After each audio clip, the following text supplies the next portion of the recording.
The Comeback of Battling Bilson by P.G. Wodehouse. "I like 'em," said Eucridge. "You can't." "Yes, I do. God bless every adenoid in their system, say I. They have my support." We were speaking of the talking films. The negotiations for the motion picture sale of a novel of mine had broken down that morning, and I had been saying to Eucridge, my guest at luncheon, that while one didn't, of course, care tuppence personally, it did seem a pity, taking the broad, general view, that some effort was not made to raise the things to a rather higher artistic level. Thanks, I pointed out, to this short-sighted policy of not acquiring the best material available, talking films were, as you might say, wallowing in the depths and in a fair way to becoming a hissing and a byword. In fact, it was at this point that Eucridge said he liked them, and I felt aggrieved. The etiquette books are silent on the subject, but there is surely an unwritten gentleman's agreement that a fellow who is bursting with another fellow's meat shall receive his host's dicta in a spirit of tactful acquiescence. "Yes, Corky, old man, I know you're feeling sore." Nothing of the kind. It is a matter of complete indifference to one whether these people buy one's stuff or not. It is merely— But I have a soft spot in my heart for the talkies. They got me out of a very nasty hole some years ago. It couldn't have been very many years ago. The beastly things only started the other day. The one that got me out of the hole was about the first that was produced. It wasn't all talking, I recollect, just a patch of sound effects in the middle somewhere. That must have been the jazz singer. I dare say. I can't remember the name. I wasn't paying much attention to anything at the time, being deeply exercised in my mind about that blighter battling Bilson. You have not forgotten battling Bilson, Corky? I certainly had not. The battler was a heavyweight pugilist whom Eucridge had dug up from somewhere and managed intermittently over a period of a year or so, in which enterprise he had been considerably hampered by the other's unfortunate temperament. A peerless scrapper, this Bilson, with muscles strong as iron bands, but of the very maximum boneheadedness, an eccentric soul. He had a habit of developing a sentimental pity for his opponent towards the middle of the second round, or else he would get religion on the eve of battle and refuse to enter the ring. It complicated things a good deal for his manager. "I've often wondered what became of him," I said. "Oh, he married that girl of his, Flossie, the barmaid. I believe they are doing well in the jellied eel line down Whitechapel way. All this happened when he was still a bachelor. I was living with my aunt at the moment, she having recently taken me back after chucking me out. That was how I came to be in a position to let her garden for the afternoon to those folk dance people." "To do what?" "I happened to see their advertisement in the paper one morning. The North Kensington Folk Dance Society they called themselves, and they were offering spot cash for some place not too far from the centre of things where they could hold their annual beano. I dare say you've heard of these birds, Corky. They tie bells to their trousers and dance old rustic dances, showing that it takes all sorts to make a world. Most of the time, it seems, they do this in decent privacy, but once a year, apparently, they break out and require something in the nature of an open-air arena. And what more suitable, I asked myself, being a bit strapped for money at the time, than the picturesque garden of the Cedars, Wimbledon Common?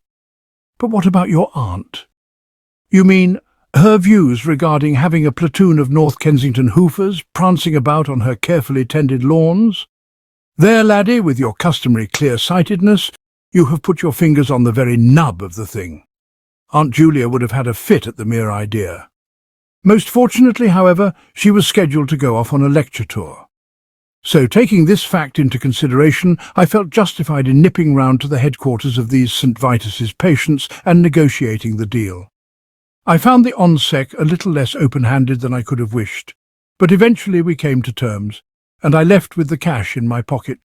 10 quid it was, and as sorely needed a 10 quid as I have ever pouched. The future seemed bright. "And then, of course, your aunt returned unexpectedly?" "No, she did not return. And why? Because she never went, curse her. There was some confusion of dates and her tour was postponed. I have had this happen to me before. One of the things that poison this age of ours, Corky, is the beastly slipshod way these lecture bureaux run their affairs. No system, nothing clean-cut. I was placed in the distressing position of having to inform the on-sec that the deal was off and that he and his fellow sufferers must do their bally sarabands elsewhere. How did he take that? None too well. You see, in order to secure the cash, I had rather piled it on about the scenic beauties of my aunt's grounds, and I suppose the disappointment was severe. He beefed quite a good deal. However, there was nothing he could do about it.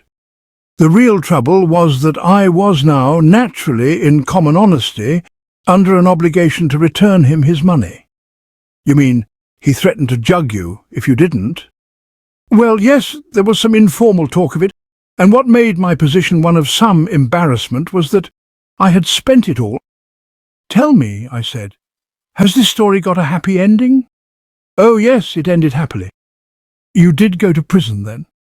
Prison? What do you mean? Of course I didn't go to prison. A man of my vision and resource doesn't go to prison. Though I'm not saying the shadow of the cell didn't loom to a certain extent during the next few days. You see, for a colossal sum like 10 quid, there was absolutely nobody I could touch. George Tupper, always my best prospect, is never good for more than a fiver, and to extract that one is too often compelled to use chloroform and the forceps. As for the rest, like yourself, mere half-crowners and two bobists. No, it seemed impossible that I could float the necessary loan. But how about my flesh and blood, my Aunt Julia, you ask? No, I don't. And you're quite right not to. To have tried to bite Aunt Julia's ear would have been to be obliged to reveal all, which would have resulted in the instant boot. Besides, the trouble about having a female novelist for an aunt is that her attitude on these occasions tends to be shoppy. Inform her that unless she coughs up, you will be incarcerated in Wormwood Scrubs, and she merely tells you to be sure to take careful notes while doing your little bit of time, so that she can work them up into Alistair Sims, convict, or They That Are Without Hope or something. No sympathy, I mean. The professional outlook. Remind me to tell you some time. No, I won't go into that now. Where was I? On your way to prison? Not at all. I was on my way to a little pub in the Strand, where I have always found I can do my best thinking, and thinking of the tensest was certainly needed now. And I had scarcely ordered my modest pint when I saw wall-eyed Dixon. Who was he? A fellow who ran a big boxing place down in the East End. I had made his acquaintance while managing the butler who had frequently fought under his auspices. He asked me to come over and join him, and I went. I remember feeling that this looked very much as if my luck might be turning, because if he had come in 10 minutes later, I should have paid for my pint out of my own straitened means. "Listen," said this Dixon, after we had exchanged the usual civilities. "Are you still managing that Bilson fellow?" Now, as a matter of fact, I hadn't seen the old battler for nearly a year, and hadn't the remotest notion where he was, if still alive. But you know me, Corky. The quick brain, the ready intelligence. "Yes," I said, "I am." "How is he these days?" "Fine, never better." "Well, listen. One round Peebles is fighting Teddy Banks at my place next month, and Teddy's broken his leg, so Bilson can have the match if he likes." "I'll sign the articles now," I said. So we called for paper and ink, and drafted a rough agreement, and after a brief chat we parted, he to remain and fill himself with double whiskies, I, with 10 quid in advance in my pocket, to trot round to the North Kensington on sec, and give him his money, and then start combing the town for Bilson. "Well, I won't go into all the trouble and anguish I had finding the fellow," continued Eucridge. "It involved incessant inquiry in pubs and places, and a dash sight more walking than I could have wished. But eventually I ran him to earth, and what was more, found him in malleable mood. It seemed that just what he was needing at the moment was the chance of picking up a little easy money. This barmaid of his, this Flossie, had apparently been kicking to some extent because the wedding day didn't come along a bit quicker, and his idea was to collect his share of the winner's end of the purse and then chance his arm at the nearest registrar's. He signed up, and there I was, on velvet. And yet not so entirely on velvet as I'd supposed in the first flush of getting the man pinned down. The snag was, you see, this matter of training. If the battler had a defect, it was that he treated training in rather an airy and offhand way. Left to himself, he would have prepared for this vitally important contest by drinking mixed ale and smoking twopenny cigars. And the problem was How could I, residing at Wimbledon Common, exercise watchful and incessant care over a bloke in a back-floor bed-sitting room in Limehouse? It was a matter that called for a good deal of thought, and I was bending my mind to it when this streak of luck of mine cropped up again. It's odd about luck. You don't see a sight of it for months, and then it suddenly comes frisking after you like a friendly dog and won't leave you. At this difficult point in my affairs, what should happen but out of a blue sky, the odd job man at the Cedars handed in his portfolio for some reason or other, and my aunt told me to go to the employment agency and enrol a successor. It solved the whole thing. On the following morning, battling Bilson was on the premises, odd-jobbing away like the Dickens, and it really did seem to me at last that all my troubles were at an end. Because there is no getting away from it. The house of a maiden lady of studious tastes on Wimbledon Common is absolutely the ideal training camp for a heavyweight pugilist with a big match in prospect. Nowhere is the air more fresh and bracing than that which sweeps across those great open spaces. And where, again, could you find a place more suitable than Wimbledon Common for road work? The vast expanse of it simply invites a fighter to pick his feet up and trot out into the sunset. Add a large garden, full of nooks where a punching bag may be suspended from a handy bough, and you will see that as far as exercise was concerned, the conditions could scarcely have been bettered. Then again, the Cedars was a quiet house. Early to bed and early to rise was our motto. None of those big dinners lasting into the small hours, with the staff waiting in the kitchen till dawn to dig into the remains. It looked to me as if everything was rosy. The only flaw was that I couldn't quite see how my man was to get any sparring. And then, on the second night, my aunt, who had been looking thoughtful during dinner, touched on a point which had evidently been causing her perplexity. "Stanley," she said, "that new odd job man, when you engaged him at the agency, did you examine his references?" I didn't care for the turn the conversation was taking, but I maintained a nonchalant front. "Oh yes," I said, "they were terrific. Why?" "He seemed so eccentric. I was walking on the common yesterday, and he suddenly came past me, running. He had on an old sweater and a cap. I stared at him, and he touched the cap and went on running." "Odd," I said, swallowing a beaker of port, of which I had some need. "Very strange. And this morning I looked out of my window and there he was, skipping with a skipping rope like a child. And after that he suddenly began jumping about and striking out with hands at nothing, as if he were having some sort of seizure. I wonder if he can be quite right in the head." I could read her thought. She was debating within herself the advisability of continuing to employ a loony odd job man. I saw that a strong effort was called for. "I expect it's just this modern craze for exercise, Aunt Julia," I said. "You see it everywhere nowadays. I should have thought it was rather a good thing myself. The healthy mind in the healthy body, what? I mean, if an odd job man prefers to fill in his hours of leisure with a skipping rope, jacking up his liver, instead of hanging round the kitchen with a mug of beer, isn't that, from the employer's viewpoint, so much goose?" "Perhaps you are right," she said thoughtfully. Then, for her table talk always tends to get a bit personal, "It would be better if you took more exercise yourself, Stanley. You're getting a sort of puffy look." I seized the opening with the quickness of a lightning flash. Napoleon used to do the same thing. "You're quite right, Aunt Julia," I said cordially. "From now on I'll do a bit of boxing every day with the odd job man. Perhaps he does not box. I'll teach him. And I'm not sure that I quite approve of my nephew hobnobbing with the odd job man." "Oh, it isn't hobnobbing, Aunt Julia. Between the act of hobnobbing and that of pasting a man on the nose there is a wide and substantial difference." "Very well. I dare say it will do no harm. Oakshott tells me he is a very civil and respectful young man, so perhaps there will be no objection to your boxing with him. Certainly you ought to do something without delay. You are getting positively stout." So that was that. A little diplomacy, Corky, a touch of the old Machiavelli method, and there I was, with the major problem of the battler's training solved. Every morning, accordingly, at 10 on the dot, I would repair to the back garden and we would put in 2 or 3 nice rounds together. And once more I felt that Providence was doing the square thing by one who deserved it. It looked to me as if my share of the winner's end of the handsome purse offered by the management of the Whitechapel Stadium was as good as in my pocket. And so the happy days went on. But a cloud was gathering in the blue, Corky. The skies were soon to grow dark and overcast. Little as I had suspected it, the Eden of the Cedars, Wimbledon Common, contained a serpent, and a Grade A serpent at that. I allude to Oakshott, the butler. It was not immediately that I discovered this. In fact, up to the middle of the second week, I don't suppose I'd given Oakshott a thought, except that I was relieved to hear that he approved of the butler. I mean, a butler can do so much to mar the destinies of the humbler members of the entourage.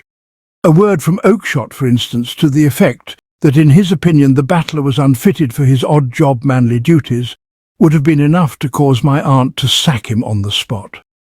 But Oakshott thought him civil and respectful, and Oakshott was an honourable man, or so I thought then. I little knew. Well, as I say, Corky, the happy days wore on. But gradually there began to creep over me a sort of uneasy feeling, and I'll tell you why. It was because, as I sparred with Battler, I grew conscious of a subtle change in the man. You have seen battling Bilson in action, Corky, and you know what he was like at his best. Of course, I wasn't expecting him to give of his best in a friendly training bout with a fellow like myself, whom he could have wiped out with a single blow, but I did expect a certain something, a certain zip, as it were, shadowy modicum of the old pep. And this, beyond a question, was lacking. I'm fairly useful with the gloves, but after all I'm only an amateur, and as such I had no right to land on the man quite so often. Still less had he the right, when I landed, to gurgle like a leaking cistern. And I didn't like the feel of that tummy of his when I hit it. Squashy. The tummy of a man who's been living a dash sight too high. I am a pretty penetrating chap, Corky, and it didn't take me long to realise that something was going wrong with the training schedule. I decided to make inquiries. Well, it was no good asking the fellow himself, of course. I don't know how vividly you remember this Bilson, but perhaps you recall his peculiar conversational method. You would say something to him and pause for a reply, and he would stand there with his face, if you could call it a face, a perfect blank for possibly 30 seconds. Not a muscle stirring, while the words gradually got themselves assembled under that concrete skull. Then a ripple, something coming to the surface. Then a sort of dull gleam in the eye. Then a twitching of the lips. And finally the ah, or the oh, or the or whatever it might be. To have got anything like the facts from him at this juncture would have taken hours. So I forbore to question the poor dumb brick in person and went straight to the cook, a woman with her fingers always on the pulse of life at the Cedars. Remember that, Corky? If you ever want to know anything, consult the cook. A cook's tentacles reach everywhere, nothing in the line of gossip that doesn't come her way sooner or later. It was so in the present case. I found her well abreast of the state of affairs. The whole trouble, she informed me, was that Mr. Oakshott had made a sort of pet of this odd-job man, kept taking him into his pantry for port and cigars, pressed titbits on him at the table, saw to it that he wallowed in beer. Pretty mordant she was about the whole thing, she being one of the old school with rather a nice sense of social values and feeling that a butler lowered his prestige by chumming with an odd-job man. And as for the butler, his better self appeared to be entirely dead. Reckless of the fact that his waistline was increasing at the rate of 1/4 of an inch a day, he followed Oakshott about like a dog, and swilled his port without a pang. You see what had happened, Corky? It was a contingency I ought to have taken into my calculations right from the beginning, but somehow I had overlooked it. I mean to say, the one objection to training a boxer at your aunt's house is that he must inevitably be thrown into the society of the butler, and what more likely than that the latter should lead him astray? Have you ever stopped to consider what the impact of a butler on a bone-headed proletarian of the Bilson type must be like? It can scarcely fail to be unsettling. And Oakshott was one of those stout, impressive ecclesiastical butlers, a man with a presence. Meeting him in the street and ignoring the foul bowler hat he wore on his walks abroad, you would have put him down as a bishop in mufti, or at the least a plenipotentiary at one of the better courts. Personally, having run into him one afternoon at Ali Pali just after the second race, and having found him a bloke with a distinctly sporting vein in his composition, I had never felt for him the reverence he excited in others.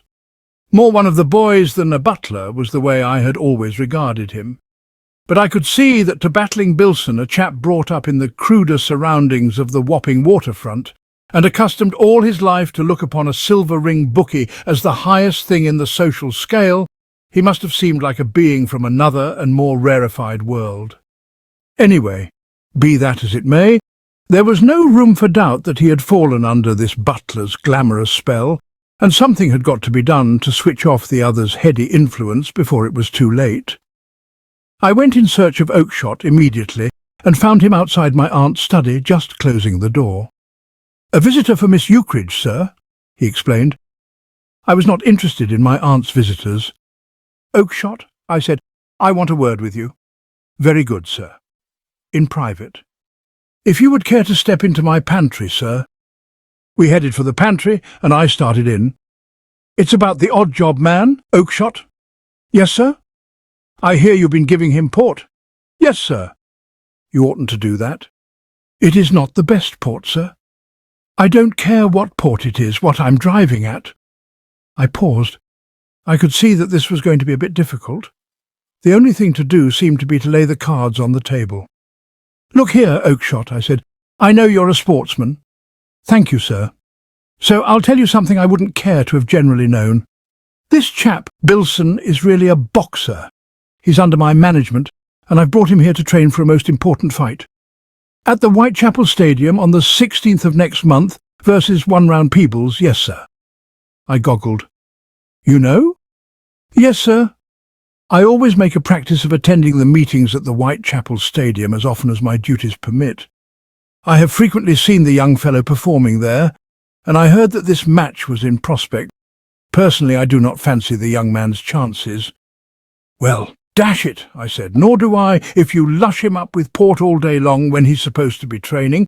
How do you think he can win if you do that?" "I am not anxious for him to win, sir." "What?" "The fact is, I have placed a substantial wager on his antagonist. I don't know if you have ever been in a pantry, Corky, and suddenly had it start to rock about you. It's a most unpleasant experience. It happened to me now. There was a sort of singing in my ears, and through it I heard this serpentine butler proceed with his remarks. I have never thought highly of the pugilistic gifts of this young man, Bilson. He has a nice left hook, but otherwise is almost completely lacking in science, and has contrived to achieve success hitherto purely by means of physical strength and fitness. Peebles, on the other hand, is a clever boxer. Now that I am in a position to ensure that the young fellow enters the ring on the 16th in poor condition, I feel that the money I have wagered upon Peebles should prove a most satisfactory investment. Corky, old horse, I've had some stunning revelations in my time of the depths to which humanity can sink, but I tell you frankly that this topped them all. For some minutes I spoke my mind freely, and this saintly-looking blighter stood listening with a courteous and indulgent inclination of the head, as if he were an archdeacon receiving the confidences of a choir boy. Eventually I tottered out to seek some quiet spot where I might brood over the matter and decide what was to be done for the best.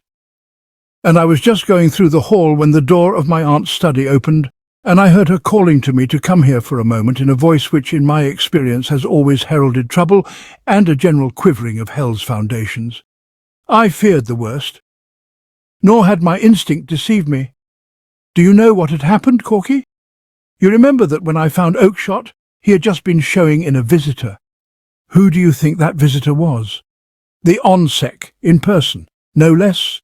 None other than the blighted ONSEC of the North Kensington Hoochie Coochers. It appeared that, having failed to secure a suitable pitch for the annual orgy of his half-witted organisation, he had called to see if there wasn't some hope of getting the Garden of the Cedars after all.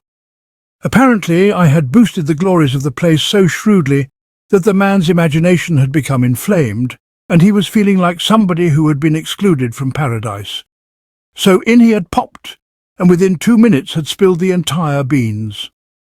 Well, the result was a foregone conclusion. When you consider on what trivial grounds my Aunt Julia had so often hurled me out in the past, you can imagine with what swift enthusiasm she spat on her hands and hurled me out now. 5 minutes later, after a most painful scene, I was in the hall again with specific instructions to get out of the house immediately, and having got out, to stay out. A maid, it seemed, was even now packing my suitcase. So there was nothing to be done but to go round to the back premises, collect the battler, break it to him that the good times among the flesh pots were at an end, and take him off somewhere where he could carry on till the day of battle. Where that would be, I couldn't, at the moment, say. As far as I could figure it out, it looked as if we should have to share his bed-sitting room in Limehouse. A fairly bleak prospect, it seemed, but by Jove, it wasn't half as bleak as the one that opened out after I'd had a couple of minutes' chat with him. Corky, the man, refused to move. He absolutely declined to stir. Here he was, he said, and he liked it, and nothing that I could say would shift him.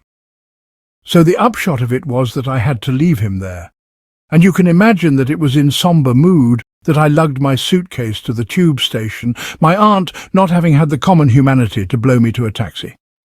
It seemed to me that all was lost. My whole financial future hung upon the ability of this bloke to knock the stuffing out of a formidable antagonist on the 16th Prox, and he would take the ring with a couple of double chins and a tummy on him like an alderman. Another 2 weeks of Oakshot's malign influence, and it would be as much as he would be able to do to climb into the ring at all under his own power. They would have to use derricks and pulleys, and no more chance of getting him away from that malign influence than if he had been trapped in the underground cellar of the Secret Nine. I don't mind confessing, Corky, that for the better part of 2 days I was nonplussed. Resourceful though I am, I could see no way out. But of course, with a fellow of my extraordinary mental alertness, no impasse lasts indefinitely. The idea was bound to come, and it did so towards the evening of the second day. As I walked away from the Foreign Office after touching George Tupper, not without trouble and anxiety, for a couple of quid, my brain, exploring every avenue, suddenly got a bite. It was as if a voice from heaven had bellowed in my ear the word Flossie. I realized, what I ought to have realized from the start, that what was needed to awaken battling Bilson's better self was the gentle influence of a woman. There was only one person who could reason with him, and that was his betrothed. This Flossie's interests, I perceived, were identical with mine. To her, as to me, it was all important to get the battler into the ring on the 16th in good shape. Already, as I have said, she had been growing a bit hot under the collar at her dream man's supineness in letting the days slide by and no wedding cake in sight. The difference between the winners and the losers' end of the purse would mean to her the difference between the holy state hot off the griddle and all that weary waiting once more. Naturally, she would be heart and soul with me in my enterprise. Hailing a passing taxi, which, thanks to Tuppy's munificence, I could now afford, I shot off to the Blue Anchor in Knightsbridge, where Bilson had informed me that she had recently accepted office as Vice President in charge of the beer engine. I have an idea you didn't like Flossie much, Corky. That time when she came for a brief moment into your life, I seem to remember hearing complaints. Well, of course, she wasn't everybody's girl. The peroxide a bit vivid, I grant you, and the manner perhaps a trifle too hearty for the fastidious. But for a partner in a crisis like this, I could have wished no one better. Talk of entering into the spirit of the thing.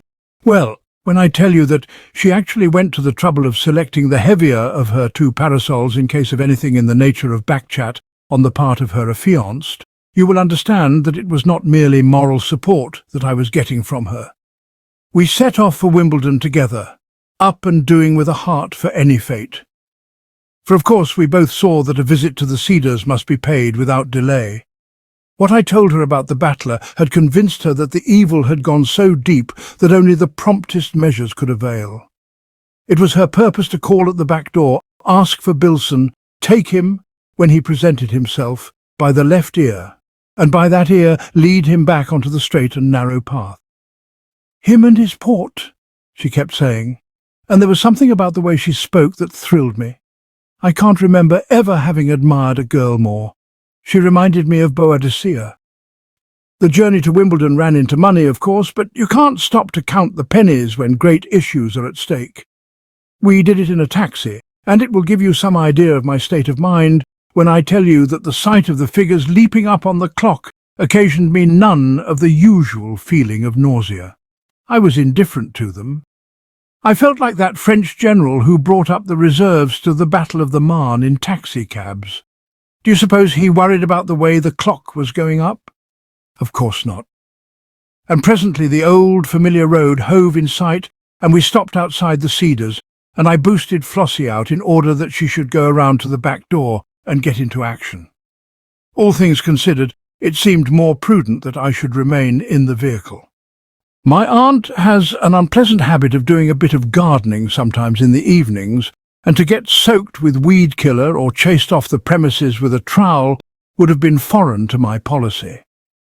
There was an interval of waiting, during which the driver chap and I exchanged views on the forthcoming meeting at Hurst Park, and then Flossie came back, empty-handed. "He's gone to the pictures," she announced. "Him and that butler." "How long ago?" "Not long." "Then tally-ho!" And a word to the driver, and we were off to the Wimbledon Rotunda, and the first person we saw in the entrance as we drew up was the butler. He was standing there with his customary air of thinking hard about absolutely nothing, and Flossie made for him like a peroxided leopardess. "Wilberforce!" she cried, and as she did so, another figure suddenly manifested itself. It was the figure of the snake, Oakshott, and it dished the whole enterprise. I have spoken of the overwhelming effect of a butler on a thick-skulled proletarian like Bilson. I was now to see that such a butler can produce similar reactions in a seasoned barmaid. Before my horrified eyes, Corky, the fire, faded out of Flossie as if somebody had turned a tap, and she changed almost in an instant from an avenging goddess to a mere simperer and shoe-shuffler. She had come in like a leopardess, and she was now a lambkin. Her whole demeanour, as Oakshott loomed up on the horizon, was that of a schoolgirl confronted by a headmistress. This entire question of butlers, Corky, is one that wants thoroughly thrashing out. How do they do it? Wherein consists their mystic spell? What is this magnetism in them that subdues the proudest? You would have thought that a barmaid accustomed to mixing whisky and splashes for the highest in the land, for the clientele of the Blue Anchor is notoriously from Harrods and sergeants in the Guards, would have been proof against it, but no. One glance from those bulbous eyes had reduced Flossie to a blushing pulp. "Good evening, sir," said Oakshott. "I had not expected to see you in these parts." He cast a gallant eye at Flossie. "Will you present me?" The butler, who had paled visibly at the sight of his betrothed but was not looking better, jerked a thumb, which is how you do these formal introductions in Limehouse. "My young lady." "Indeed? Ah? And has the young lady a name?" asked Oakshott indulgently. "Miss Dalrymple," said Flossie, wriggling a shoe. "Dalrymple, indeed. One of the Sussex Dalrymples, may I ask?" "Coo," said Flossie. "I had the honour to serve the late Sir Gregory Dalrymple some years ago," said Oakshott suavely. "A most estimable gentleman. It would be interesting to find that you were some connection. His daughter, his younger daughter, I should say, married a Shropshire Pobley. His elder daughter is, of course, Lady Slithe and Sale. There had been understanding between her and his Grace the Duke of Walmer, but it never came to anything." "Dalrymple? Most interesting. No doubt your family, Miss Dalrymple, would be one of the cadet branches. One knows, of course, of the Devonshire Dalrymples, one of whom, I was interested to see in the paper, recently became engaged to Lady Joyce Sproule, the daughter of the Earl of Kidderminster." I could hear Flossie breathing like a bullpup choking over a chicken bone. Every woman, Corky, has her Achilles heel. She may set out on a punitive expedition as stoutly as any man, but let her encounter a butler who talks titles at her and speculates on her family being one of the cadet branches, and she falters, hesitates, and is lost. I could see that Flossie, as a force in this matter of leading Bilson back to the light, had ceased to function. "My young friend here and myself," proceeded Oakshott, "were about to witness the entertainment at this cinema. It is the first of these new talking pictures of which the papers have been so full of late. I should be delighted if you would join us, Miss Dalrymple. And you, sir?" And before we knew where we were, Corky, we were all seated somewhere at the back, and the picture had begun. When you asked me just now if the title of this show was The Jazz Singer, I replied that I was unable to tell you, being too greatly exercised in my mind at the moment about the battler. It was the simple truth. Yes, Corky, it was a heavy-hearted and preoccupied Stanley Fenshaw Ukridge who sat somberly in his seat and gazed at the screen with a lack-lustre eye. You will appreciate my feelings. This barmaid, this Flossie, my ace of trumps, had proved a broken reed. I had thought her a very present help in time of trouble, and she had turned blue on me. What made it so poignant was that, even if she threw off this butler's spell on thinking things over quietly in her room that night, it would be too late for her to accomplish anything of practical value. You see, by what had seemed to me at the time the most extraordinary bit of good luck, I had happened to get in touch with her on her evening off, finding her indeed not 10 minutes before she was about to leave. She didn't get another free evening till next week, which meant that, supposing by a miracle she got herself into fighting trim again and brought herself to defy Oakshott and battle with his dark forces, she would have to wait 7 days before she could do it. For my aunt's house is not one you can stroll into any hour of the day you please. No wandering along round about midnight and expecting to be able to interview members of the staff. And in 7 days, who knew to what a condition our man might have been reduced? You will understand, therefore, that I am not a good person to come to for information about this picture. All I can tell you is that it went on, and then suddenly we got these sound effects we had heard so much about. There was a sort of bronchial whirring, and somebody on the screen had begun to speak, and he had no sooner done so than battling Bilson heaved himself to his feet and said, "Ush!" You see what had happened. Just one of those misunderstandings which are bound to occur when a fellow of the battler's shape of head is brought up against the marvels of science. I have no doubt that for days past Oakshott had been preparing him for this moment, had spoken to him at length of the wonderful new invention which was to revolutionize the motion picture industry, had told him in a word that the whole point of the thing was that the screen had now become the talking screen, but it just hadn't penetrated. Ideas didn't with the battler, unless you used a steam drill. "Ush," he said. Well, you know what the effect of that is on a theatre full of the citizenry. 87 voices shouted, "Sit down! There's someone in this house spoiling other people's pleasure by talking," bellowed the battler. "Sit down!" yelled the many-headed. It was the worst possible policy, of course. Tell a chap of the battler's mentality to sit down, and he at once suspects a trap and continues to stand more resolutely than ever. "There's somebody talking and I won't have it." And at this point, just when everything was so tense and it only needed a spark to precipitate the explosion, what should happen but that the laryngitis patient on the screen suddenly burst into song? It was the end. I could see the grim look on the battler's face deepen. There was a little fellow sitting in the row in front, and for some mysterious reason he seemed to think that in him he had found one of the ringleaders. He leaned over and tapped him on the shoulder. "Is that you, making that singing noise?" he demanded. And he scooped the chap out of his seat like a winkle from its shell and held him up, to examine his vocal cords, I suppose. The next moment, the little man's companion, a woman of the sort that stands no nonsense, was hitting him with her umbrella. Somebody in the row behind jumped on his back. Somebody else grabbed his neck. And in about a quarter of a minute the action had become general. I could see a sort of confused blur, with the voice of the battler proceeding from the middle of it, and then commissionaires and others began to arrive, and finally policemen in bevies, and all was over. Next day, the battler was hauled up before the majesty of the law, soundly ticked off by the bench, and sentenced to 14 days in the coop without the option. On the morning of the 15th day, I was waiting at the prison gates, and out he came, trained to a hair, without a superfluous ounce on him, and with but one thought in his mind, viz. To get his own back from the human race. And, most fortunately, the idea of starting with 1 round Peebles seemed to enchant him. The rest is history. 1 round Peebles failed to justify his name by 45 seconds, it taking the battler exactly 2 minutes and a quarter to flatten him. I ran into Oakshott on the way out, and I don't think I have ever seen a sicker butler. He looked like a bishop who has just discovered schism and doubt among the minor clergy. How much he was actually down I could not say. The hoarded savings of a lifetime, I trust. So that is what I mean, Corky, when I say I like the talkies.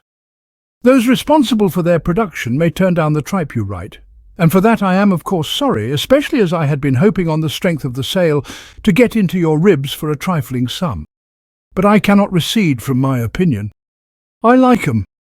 I can never forget that they once saved my life. It completes my case against the foul things, I said.